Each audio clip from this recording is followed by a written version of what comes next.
ओम गणेश हर हर महादेव। आज हम बात करने वाले हैं श्री विष्णु सहस्त्र महिमा के विषय में।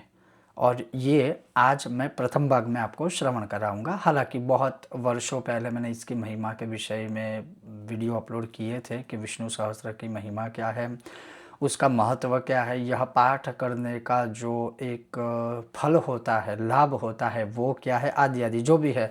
लेकिन पूरा शास्त्रोक्त तरीके से बहुत संशोधन के साथ मैं आज आपको इस विष्णु सहस्त्र की महिमा जो है वह श्रवण कराऊंगा। उसके पाठ करने से क्या होता है, वैज्ञानिक तरीका हो, शास्त्रोक्त तरीका हो, योग हो, आयुर्वेद हो, उसमें विष्णु सहस्त्र नामों की महिमा का जो गुणगान आदि है वो प्रचुर मात्रा में है। तो आज प्रथम इस भाग में मैं आपको यह श्रवण कराऊंगा, क्योंकि बहुत लोगों को अभी जैसे अधिक माह है, पुरुषोत्तम माह चल रहा है, आज ही से शुरू हुआ है, तो उसमें विष्णु सहस्त्र का पाठ है वो बहुत ही रामबाण उपाय है, वो सबके लिए साबित हो सकता है, जो कलयुग की औषधि का भी स्वरूप हम इसमें कह सकते हैं। अगर आपको आज का यह विषय वीडियो पसंद आए तो लाइक कीजिएगा, शेयर कीजिएगा, चैनल पर नए हो तो सब्सक्राइब कीजिएगा। तो चलिए शुरू करते हैं। अब यह जो है विष्णु सहस्त्र पाठ या नाम, हम सिर्फ एकमात्र इसी स्तोत्र को जानते या पहचानते हैं या प्रचलित है, जो महाभारत में दिया गया है, वो जो हम सब बोलते हैं ओम विश्वम विष्णु वषट्कारो वाला। लेकिन श्री विष्णु सहस्त्र गरुड़ पुराण में भी है, श्री विष्णु सहस्त्र पद्म पुराण में भी है, श्री विष्णु सहस्त्र मत्स्य पुराण में भी है। लेकिन सबसे ज़्यादा प्रचलित जो है, जो अनुभवित है, वो है यह महाभारत वाला।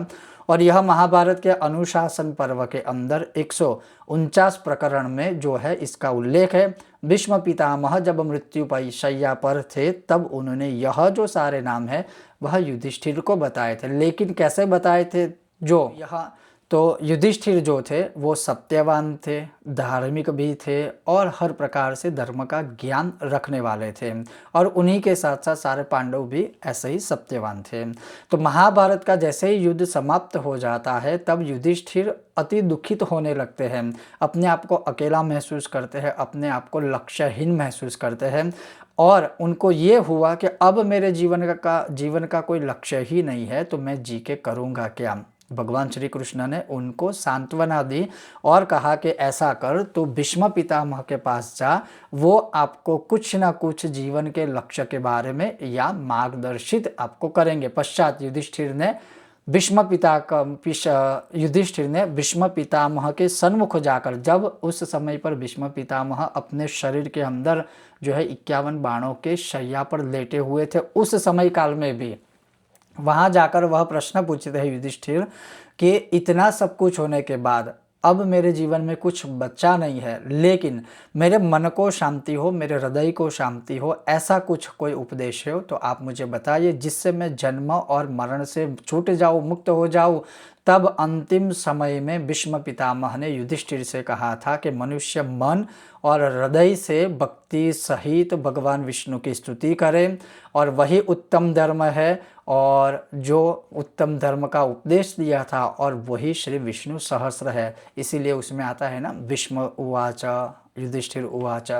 विष्णु सहस्त्र का जो पाठ है, जो कोई मनुष्य निरंतर करता है, ऐसा नहीं है कि हमने एक पाठ कर लिया, हमने 2 पाठ कर लिए, हमने 10 पाठ कर लिए, हमने 12 पाठ कर लिए। लेकिन जैसे जैसे विष्णु सहस्त्र पाठ की संख्या बढ़ती जाएगी, अधिक से अधिक, जैसे 6 महीने हो गए, 12 महीने हो गए, 1 साल हो गया, 2 साल हो गया, तो वो एक एक नाम में इतनी शक्ति है, जो हमारे जीवन के या हमारे पूर्व जन्म संचित जो भी ऐसे कर्म है जो इस जन्म में हम भुगतते हैं, धीरे धीरे धीरे करके वह जो है पापानि सर्वदहनी कहते हैं ना, तो वो धीरे धीरे दहन हो जाते हैं और अशुभ फलों का क्षय होता है और शुभ फल की प्राप्ति होती है। और सिर्फ यहाँ पर बात पाप पुण्य की नहीं है, अपितु विष्णु सहस्त्र नाम या यह पाठ एक ऐसा है जो दवाई की तरह भी हमारे शरीर में काम करता है। रोग हो, नक्षत्र दोष हो, ग्रहों का दोष हो, वास्तु दोष हो, कोई भी दोष हो, जब मनुष्य इसमें कंटिन्यू जिसका पाठ करता जाएगा उसका फल उसे मिलेगा अत्यंत प्रभावशाली फल उसको प्राप्त होगा।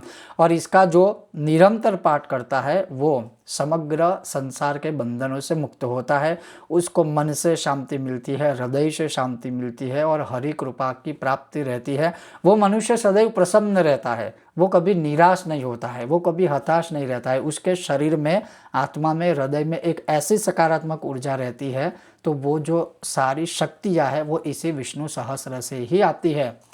और जैसे इसका मध्यम स्वर से जो है पाठ करना चाहिए, और कलयुग की यह औषधि है, और विष्णु सहस्त्र महाभारत के जो पंच रत्न है उसमें से एक जो रत्न है वो यह श्री विष्णु सहस्त्र है। इतना ही नहीं, अगर आप चरक संहिता को पढ़े, जो चरक मुनि थे, जो आयुर्वेद का ग्रंथ है, उसमें जो है वह चरक मुनि कहते हैं कि जो कोई मनुष्य निरंतर नित्य विष्णु सहस्त्र का पाठ करता है उसके रोगों का नाश होता है। आगे वो क्या कहते हैं दृष्टांत दे करके, जिस तरह से अग्नि के अंदर जैसे ही आप लकड़ी डालोगे धीरे धीरे करके वो भस्मीभूत हो जाती है, वैसे ही जैसे जैसे आप विष्णु सहस्त्र करोगे वैसे वैसे आपके जो पाप है वह भस्मीभूत हो जाएंगे और रोगों का विनाश शुरू हो जाएगा। शंकराचार्य जी ने भी अपने भाष्य में लिखा हुआ है, रामानुजाचार्य ने भी 12वीं सदी में इन नामों का विस्तृतीकरण किया था, माधवाचार्य ने भी विस्तार से इस पर संशोधन किया।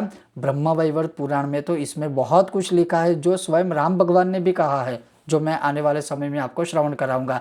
अगर हम बात करें विष्णु सहस्त्र के ही संदर्भ में कुछ लाभ के विषय में, वैसे तो बहुत बड़ा है महात्म्य, लेकिन फिर भी जैसे य इदं शृणुयान नित्यम यश्चापि परिकीर्तयेत नाशुभम प्राप्नुयात किंचित सौमुत्रे हच मानवः। जो मनुष्य इस स्तोत्र का पाठ करता है या सुनता है या इसका गान करता है उसका इस लोक में कुछ भी अशुभ होता नहीं है। जैसे वेदांतको ब्राह्मण स्यात् क्षत्रियो विजयी भवेद वैश्यो धन समृद्ध स्याद शूद्रः सुखम वाप्नुयाद। ब्राह्मण अगर इसका पाठ करते हैं तो वैदग्न बनते हैं, क्षत्रिय विजयी प्राप्त करते हैं, वैश्य धन को प्राप्त करते हैं और शूद्र सुखी बनते हैं, अर्थात जो भगवान के प्रियजन है वो लोग इसमें सुखी बनते हैं।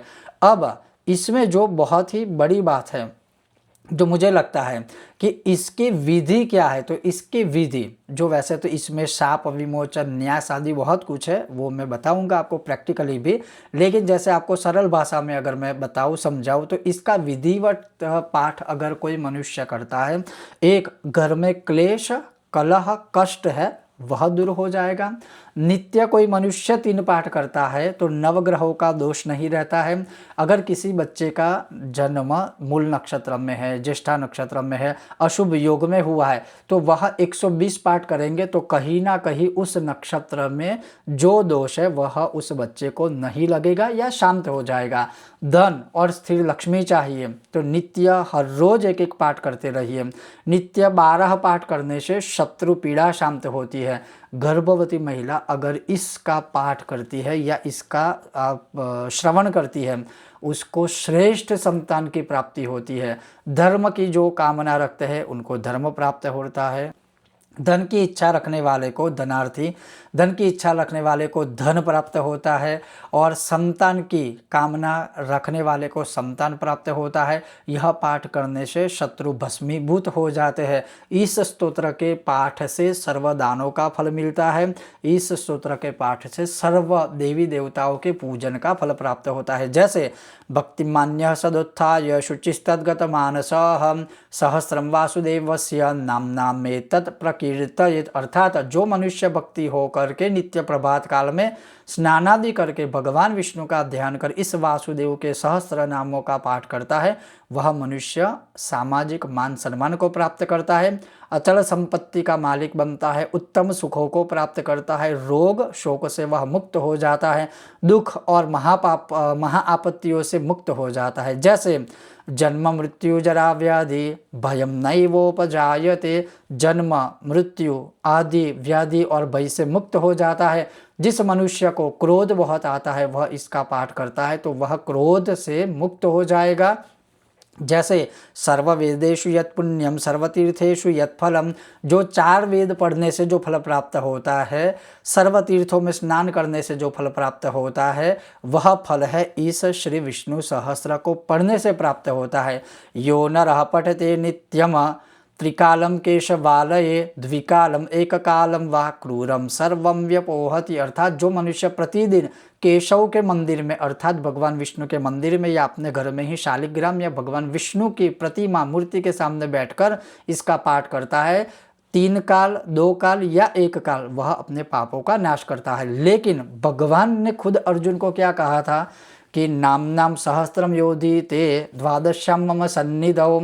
तो भगवान श्री कृष्ण ने अर्जुन को कहा था कि जो कोई मनुष्य द्वादशी तिथि में मेरी मूर्ति के सामने बैठकर यह पाठ करता है उसको इस लोक में कोई भय नहीं रहता। जैसे शनैर्दहति पापानि कल्पकोटि शतानि च अश्वत्थ सन्निधौ पार्थ तुलसी सन्निधौ तथा। हे अर्जुन, जो मनुष्य करोड़ों जन्मों के पापों का नाश करना चाहता है उसको पीपल के वृक्ष के आगे बैठ के या फिर तुलसी जी के पौधे या तुलसी जी के वृक्ष के आगे बैठकर इसका गान या पाठ करना चाहिए। इतना महान यह विष्णु सहस्त्र का जो है फल है, इसकी महिमा है। और भी इसकी महिमा है जो मैं आने वाले दूसरे भाग में भी इसकी महिमा है जो मैं आने वाले दूसरे भाग में भी आपको बहुत ही जल्द श्रवण कराऊंगा। आपको यह विषय वीडियो कैसा लगा अवश्य बताइएगा। साथ में आप अगर विष्णु सहस्त्र का पाठ करते हो, आपकी क्या कोई ऐसी शक्ति या अनुभव अगर कुछ है तो आप हमारे इसी वीडियो के नीचे कमेंट बॉक्स में हमें बता सकते हो, या इससे जुड़ा आपका अन्य और कोई प्रश्न है तो आप इसी वीडियो के नीचे कमेंट बॉक्स में हमें पूछ सकते हो। ओम गणेश हर हर महादेव। श्री नारायण अर्पणम अस्तु।